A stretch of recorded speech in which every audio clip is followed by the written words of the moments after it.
Tonight, the WNBA Draft Lottery, the Indiana Fever, found out they'll be picking fourth in the 2021 WNBA Draft. Tamika Catchings joins us now. Tamika, when you have that fourth lottery spot, it means a few things. First of all, you need a lot of luck to move up. Unfortunately, the Fever didn't get that. But it also means you're on the verge of being a playoff team. It means that you're going to get another impact player via the draft. And now that you know you're picking fourth, what goes through your mind first?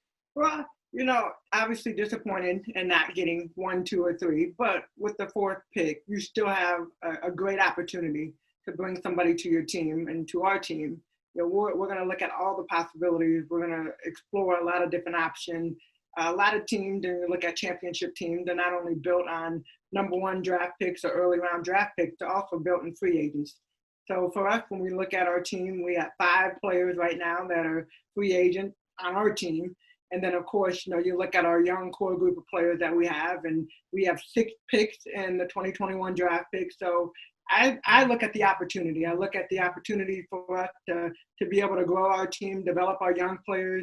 If you watch the way that we played this year, we have a brand new coach, brand new coaching staff, brand new support cast around the team. I don't know. I look at our team, and I feel like we're in a great spot to be able to I feel like we grew a lot this summer, and will continue to grow as the more and more Marianne is able to, Coach Stanley is able to instill her system and just how we're going to play, not only on the offensive end and the defensive end. So, this is an opportunity. We're still in the top rank, so we're 1 through 4. You're going to have, there's more than 4 great college players that will be coming out of 2021 draft, and we'll have one of them. As you enter the preparations for the 2021 draft, you know very well that you've got a young core group with you right now. What does it mean to be able to bring in another player to that core? And then on the flip side, for that player to know that they would be joining a team that kind of has a lot of these young pieces in place? Well, I think anybody that has the opportunity to come to Indiana, of course, I'm a little biased, but anybody that has an opportunity to come to our franchise, the one thing that you have going is we don't need a player to come in and save our team. We have a really good team, that we have really good pieces, really good players that we can build, and we need complementary players. We need, players that can come in and play a role. Yeah, we need you to score, we need you to defend, we need you to do all the basic things, but I think as a collective unit, that is going to be how we win. That's going to be the way that we continue to build our championship culture. How important is Marianne Stanley's experience with young players in building what I'm sure you're visioning? I think Coach Stanley and her coaching staff is extremely important, the experience that she has. And one of the reasons that, it's been a little over a year, I can't believe it, a little bit over a year that we've had Coach Stanley on our staff. And, I think the most important thing, and the thing that we love the most, was that she's a teacher, and that she's somebody that will get in and she will teach, and she will teach, and she will continue to teach our players. Right now, we had, this summer, underneath the Wobble experience, it was an experience that was like none other. And so I don't think that we haven't even began to see how good this team can be. When we all get underneath the same system, we start buying into Coach Stanley and her philosophy. And frankly, we have to build a team, and we have to make sure that our players surround Coach Stanley, that Coach Stanley surrounds them, and that we implement everything collectively. Nearly every aspect of everyday life is, of course, changed with the pandemic. The WNBA season in the Wobble is no better example of that. Somebody in your position, as you begin to scout and make decisions for this draft that's coming up early in 2021, how does COVID affect that, and how do you go about handling those duties, knowing you probably are hampered a little bit by the virus? I tell you what, Pat, you think about COVID, and it's crazy to even think that it started around, mid to late March. And we're almost a year into COVID land, right? COVID world. And everybody keeps saying, I can't wait to get back to normal. And I said, no, it will never get back to normal.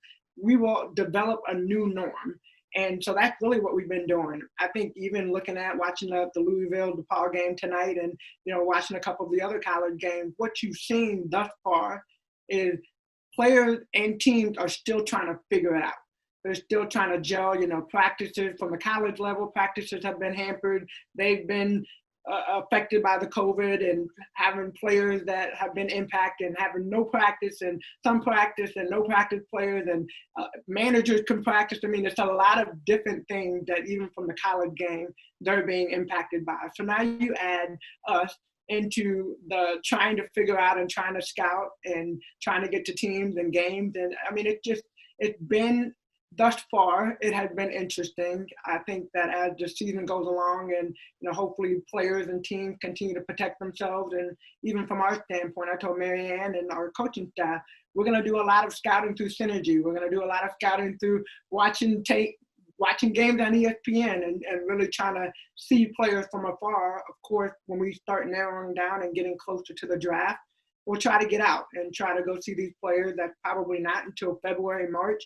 And then we're looking at Final Four in April. But all of us know, and this is everybody, not just in the basketball world, but even Final Four, what will that look like? The men have announced that they could potentially have all 64, a whole tournament in Indianapolis. And, for the women's side, nothing really been said yet, but that could be a potential too. So I think for us, one of the things that we'll continue to look at is our coaches. I mean, we meet every week. So our thing is, all right, what do we need? We're talking about free agents. We're talking about some of the seniors that'll be coming out, potentially juniors that might come out. And, there's just so many balls in the air right now. It's kind of like watching the lottery and seeing the balls in the thing, which I cannot stand. But, there's so many balls up in the air. It's going to be kind of one of those things where right now we're going to stay the course and get ourselves ready, prepare our young players to be ready for next season. And, we are going to participate and see what free agents we can talk to and get to Indy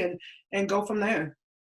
Well, Tamika, I think anybody watching this conversation right now knows that excelling amid outside challenges is sort of your life story. So I'm sure you're ready to go for what will be a unique, in a lot of ways challenging, but hopefully an enjoyable and a successful off season for you and the Indiana Fever. Thanks for your time and best of luck here as you move forward. Thank you, Pat. Thanks for having me.